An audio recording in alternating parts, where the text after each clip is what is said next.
Imagine waking up in a massive windowless dormitory, crammed with bunk beds, stacked higher than your student loan balance. The air smells of sweat, anxiety, and regret, and everyone around you is wearing matching green tracksuits like it's some twisted gym class. Welcome to Squid Game, where the stakes are literally life or death. It isn't just about the money, but a fight for your very sanity and survival. Let's break down exactly why it's a nightmare to be a Squid Game player. First, there's the allure of the money. Who could resist the promise of billions when you're buried in debt, living paycheck to paycheck? Even more money than Puff Daddy would have offered to you for a private party at his home. The temptation is strong, blinding you to the reality behind the offer. But once you're drawn into the game, you quickly realize that no amount of cash can save you from the psychological hell you've entered. Contestants don't just risk their life, they risk their mental well-being. The emotional toll is unbearable, the stress is constant, and the fear of being killed over something as trivial as a misstep or a wrong move eats away at you. But it's not just the ever-present threat of death that makes being a Squid Game candidate so brutal. There's the crushing sense of betrayal that hangs over everything. From the moment you step into the arena, you learn quickly that trust is a luxury you can't afford.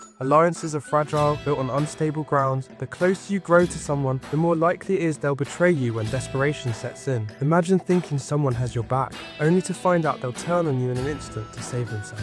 You can never let your guard down. In this game, no one is really on your side, and every friendly face could be hiding a knife. The place itself is part of the nightmare. The rooms are designed to break you down with cold, clean spaces that make you feel like you're not even human anymore. Everything is planned to make you feel small and scared. The white and green colours, the empty rooms, they're all meant to strip away your identity. You're just a number now, not a person. The space around you is as cold and unfeeling as the game itself. Then there's the psychological torment. The stakes are ramped up to terrifying levels with each new game. Every challenge is part of a cruel system designed to break you. The longer you stay in the game, the more you lose touch with reality. Your morals, your sense of decency, they all start to slip away. In the quest for survival, the line between right and wrong blurs. You'll find yourself doing things you never thought possible, all in the name of staying alive. The mental toll it takes on you is immeasurable. You may survive the physical challenges, but the trauma, the paranoia, the guilt, it never leaves. The realization that in the end everyone is expendable makes the game a living nightmare. The masked staff, the front man, they see the players as nothing more than pawns in their cruel game. Even if you somehow make it to the end, you're just another product of a broken system, a cog in a machine that feeds off misery. Survival offers no glory, no victory, just the cold knowledge that you've been used for the amusement of the wealthy elite who watch from their luxury seats, treating it all like a twisted blood sport. The game is like a twisted version of real life, where only the strongest survive. What used to be simple children's games are now deadly challenges that show how people change when everything is on the line. Each game is designed to push you to your breaking point, to see how far you'll go to stay alive.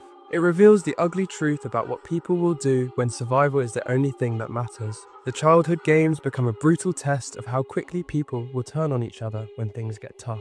And don't forget the false hope that keeps you trapped. Every game makes you believe you're getting closer to the end, closer to freedom, but in reality, it's just another step toward your demise. The prize money grows as the bodies pile up, and each new game seems like it could be your last. But there's no certainty. The players are kept dangling on a thread, clinging to hope, praying for their shot at freedom, only to be crushed by the next round. The very hope that drives you forward is what keeps you stuck. You can't leave, you can't escape, and the longer you're in it, the harder it is to pull away from the chaos. The psychological scars left behind by the game are devastating. Even for those who manage to win, it's a hollow victory. They have to confront the reality that even though they made it out alive, they've lost in ways that no amount of money can fix.